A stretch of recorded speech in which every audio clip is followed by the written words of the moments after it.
2017년 마지막 날 새벽, 한 아파트에서 불길이 치솟습니다. 이 집에 살고 있던 건 젊은 부부와 어린 세 남매. 화재 신고가 들어가고 소방이 출동했지만 불은 결국 세 남매의 목숨을 앗아갔습니다.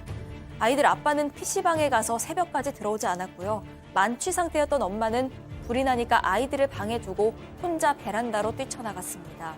라면을 끓이려다 잠들었다더니 이내 담뱃불을 이불에 지져서 껐다라고 말을 바꾸는 이 엄마.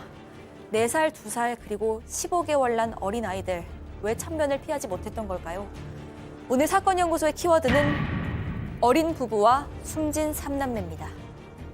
자, 오늘 뭐 공교롭게도 첫 번째 사건부터 계속 아이들이 피해를 보고 다치고 하는 뭐 내용들을 전해드리고 있는데요. 자, 2017년 마지막 날 한 아파트에서 불이 났습니다. 어린 세 남매가 한 자리에서 모두 숨졌어요. 시작을 해보죠.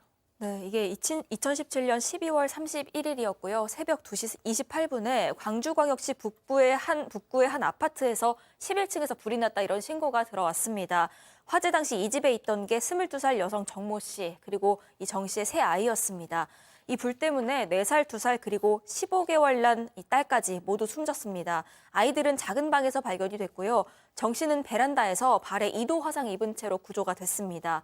정 씨는 불이 났을 때 베란다로 뛰쳐나와서 22살 난 전 남편이 있습니다. 전 남편한테 전화를 걸어서 불이 났다는 사실을 알립니다. 전 남편이 119에 구조를 요청했고 소방이 도착해서 25분 만에 불은 잡았지만 결국 아이들은 숨졌던 상황이었습니다. 아니 119에 자기가 전화하면 되지 무슨 전 남편한테 전화를 해서 119에다 신고를 해달래요? 그러니까 지금 신고 상황부터 좀 의아하죠. 그리고 아이들이 지금 화재가 난 상황에서 아래에 있는데 혼자만 베란다에서 그렇죠. 전화했다는 것도 좀 이상하죠. 근데 왜 전 남편한테 했을까요? 굉장히 묘한 상황입니다. 일단 법적으로는 이미 이혼한 상태입니다. 이게 불이 나흘 전에 27일이죠. 법원에서 협의혼 결정을 받은 상황이고 근데 이제 아이가 셋이 있잖아요. 그럼 이 아이를 그래서 보육원에 보내려고 했습니다. 근데 그게 여의치 않으니까 일단 아이들을 함께 키우면서 이혼한 상황이지만 좀 묘한 동거를 하게 된 거죠. 근데 뭐 어쩔 수 없이 같이 살지만 뭐 남이나 다름없는 상태였고 불이 났을 당시에 전 남편은 PC방에 있었습니다. 그게 전날 밤 10시에 가서 아직도 안 들어온 겁니다. 불이 난 새벽 2시까지 게임 중이었던 거고 이 아내 역시 이날 밤에 친구들하고 만나 술을 마시고 불 나기 직전 새벽에 만취한 상태로 집에 들어온 겁니다. 일단 뭐 딱 들어도 이게 정상적인 가정 환경은 아닌 것 같네요. 그렇습니다. 이 아이가 셋인데 이 아이 엄마라는 사람하고 아이 아빠 둘 다 중학교 동창이에요. 중학교 동창인데 17살, 그러니까 고등학생 때부터 두 사람이 아이를 낳기 시작해서 새 아이를 잇따라 낳았던 겁니다. 그러니까 새 아이를 다 낳았을 때 갓 20대 초반이었던 거예요. 새 아이까지인데도 불구하고. 근데 둘이 뭐 경제력으로 여유가 있을 리도 없고 그리고 집에서 딱히 도움을 주지도 않았던 모양입니다. 그래서 남편이라는 남성 중소기업에 다니면서 일을 하다가 일을 잠깐 했는데 다치는 바람에 일을 그만뒀다고 하고요.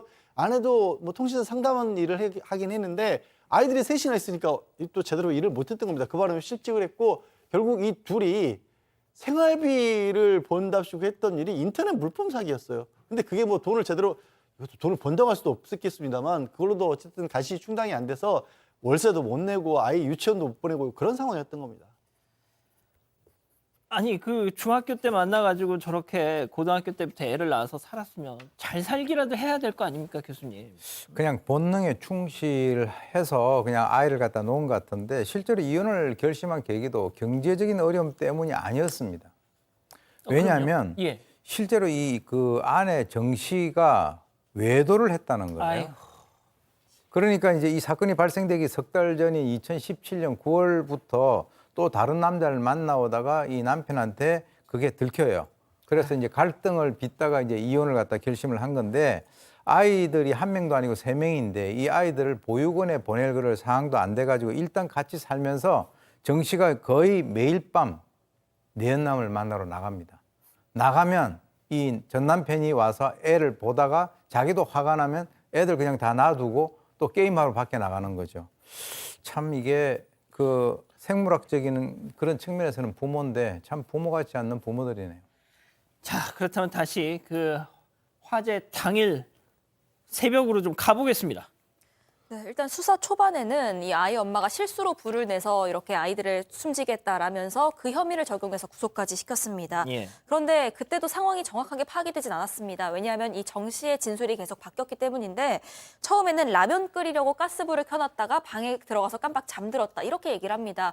그런데 조사해 보니까 라면 끓이려던 흔적이 하나도 안 나왔거든요. 아하. 그랬더니 그때 술에 많이 취해서 좀 상황을 착각했던 것 같다라면서 베란다에서 담배를 피우다가 너무 추워서 집 안으로 들어왔는데 막내딸이 칭얼거리길래 이 애를 달래려고 작은 방에 담배를 들고 들어갔다. 그 이후에 기억이 안 난다. 아마 그 담배불 때문에 불이 난 것 같다. 이렇게 얘기를 합니다.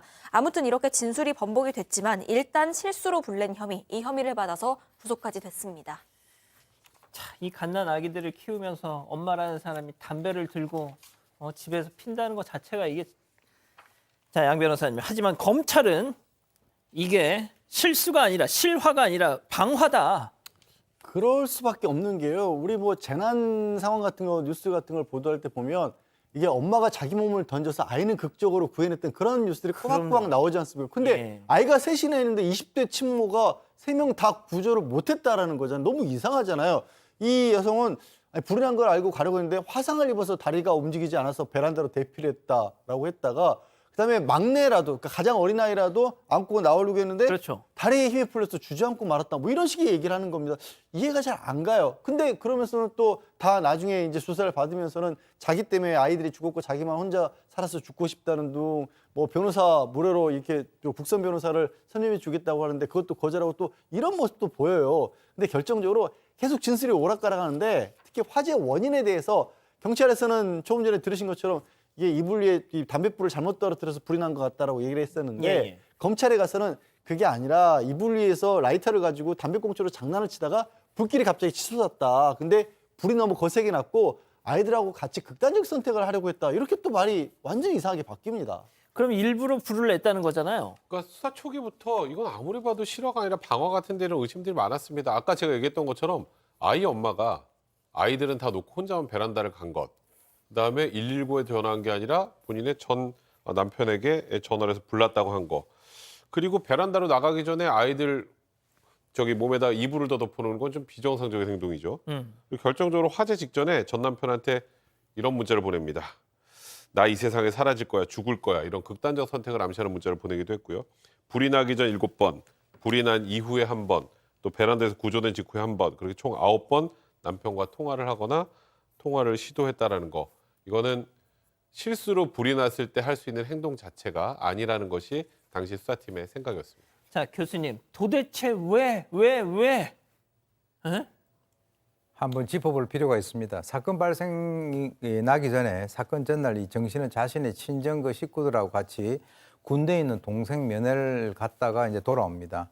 그래서 바로 이제 자기 친구를 만나러 나가니까 그 전 남편이 애들 3명을 갖다가 다 돌보고 있다가 너 왜 나가냐라고 화를 내서 다툼이 벌어졌지만 아랑곳 없이 그냥 외출을 합니다. 그러니까 이 전 남편도 역시 아까 말씀드렸지만은 2시간 뒤에 나도 게임하러 가야지 그러고 게임하러 나가버립니다. 그런데 바로 이 그 정 씨가 친구를 만나서 술을 마시던 중 또 어떤 그 전화를 하냐면 내연남의 여자 관계를 또 의심하기 시작해요. 굉장히 복잡합니다.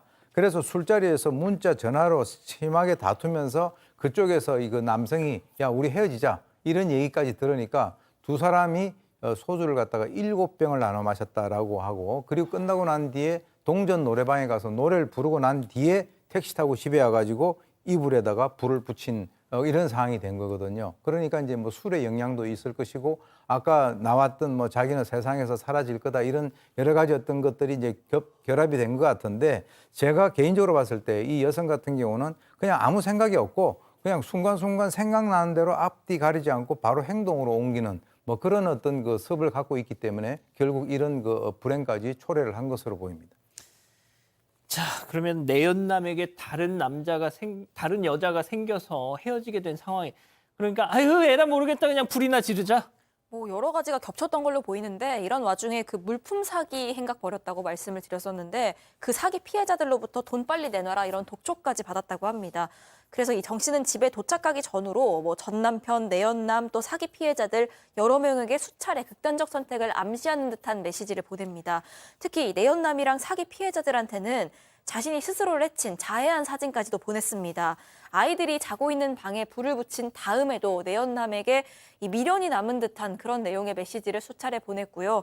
또 베란다에서 전 남편한테 화재 사실 알린 뒤에도 내연남에게 문자 한 통을 보냈는데 그 내용이 뭐 화재 관련된 것은 아니었고 미안해 이런 내용이었다고 합니다.